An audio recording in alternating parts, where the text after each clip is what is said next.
Neste próximo domingo é transversal o tema da vocação.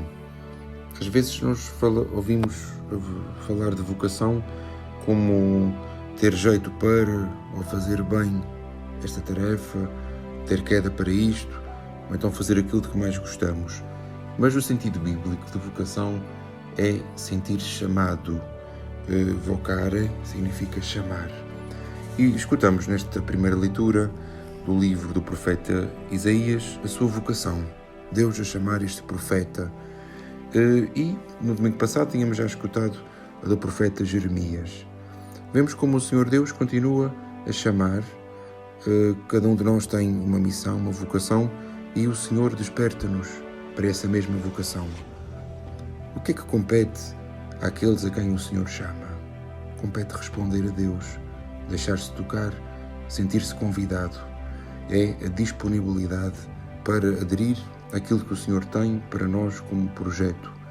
E aquele que responde também reconhece verdadeiramente aquilo que é alguém tocado por Deus, não em vista dos seus méritos, mas por pura graça, pura dádiva. Reconhece alguém pequeno, alguém pecador, reconhece as suas incapacidades perante aquilo que o Senhor nos pede. E nós vemos-lo também na segunda leitura de São Paulo, nesta carta aos Coríntios.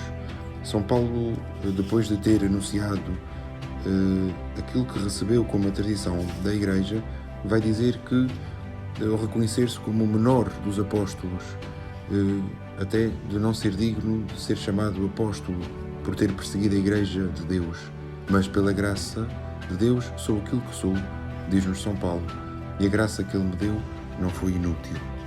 Ora, depois vemo-lo também no chamamento dos primeiros discípulos, no relato do evangelista São Lucas, dando aqui uma primazia à figura de Pedro, como aquele que se deixa tocar, como aquele que tem um coração disponível para aderir ao projeto de Jesus. É-nos apresentado no Evangelho uma imagem bela de Jesus. Jesus é o Mestre, está a ensinar, mas está a ensinar num barco. Usa como cátedra, como lugar de ensino, um barco. E é a imagem bonita que as primeiras comunidades cristãs vão identificar como a Igreja. A Igreja é uma barca e todo o barco, canoa, transmite-nos uma ideia de movimento.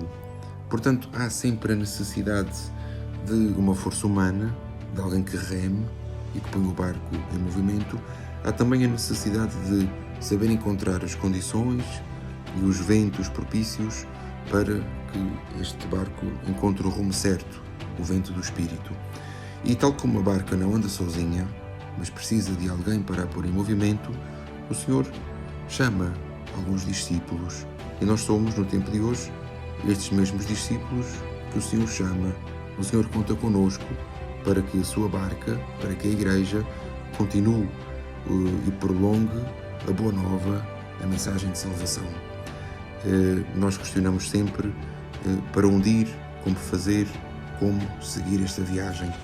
E tal como os discípulos, que também se sentiram questionados, eles, especialistas na pesca, respondem às palavras de Jesus para pescar em determinado momento, nós vemos que a resposta está na própria palavra de Jesus.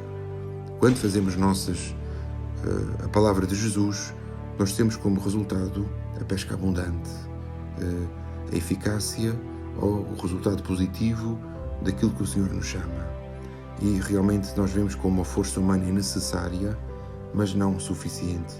Falta-nos sempre a graça, a oração, a orientação de Jesus. Portanto, neste Evangelho, então desta liturgia da palavra, nós vemos como o Senhor precisa de nós, de cada um de nós, com as nossas capacidades, com aquilo que somos capazes de fazer e, sobretudo, conta com algo muito importante, que é a nossa disponibilidade. O estarmos abertos, com um coração humilde e simples, para as surpresas, para aquilo que Ele nos pede neste tempo concreto de hoje.